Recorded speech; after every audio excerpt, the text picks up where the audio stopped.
अहिल्यानगर जिल्ह्यातील अवैध धंद्यांवर सुरू असलेल्या कारवाई अंतर्गत स्थानिक गुन्हे शाखेने कोपरगाव शहर आणि तालुक्यात एकाच दिवशी 5 ठिकाणी छापे टाकून मोठी कारवाई केली। या कारवाईत गुटखा विक्री आणि जुगार अड्ड्यांवर छापे टाकण्यात आले असून 11 आरोपींविरुद्ध 5 गुन्हे दाखल करण्यात आलेत। तसेच 2,14,772 रुपयांचा मुद्देमाल जप्त करण्यात आलाय।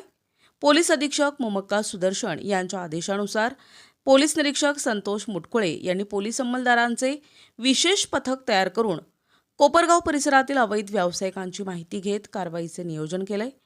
1 ऑगस्ट 2026 रोजी या पथकाने कोपरगाव शहर आणि कोपरगाव तालुका पोलीस ठाण्याच्या हद्दीत पंचांसमक्ष 5 वेगवेगळ्या ठिकाणी छापे टाकले।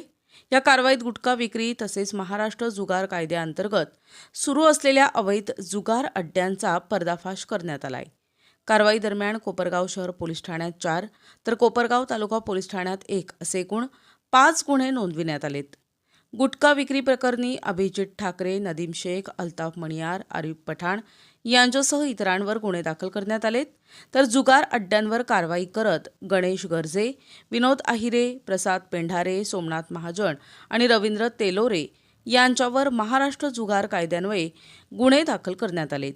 या प्रकरणातील चंद्रकांत जाधव आणि अर्जुन सोनी हे दोघे आरोपी फरार असून त्यांचा पोलीस शोध घेत आहेत।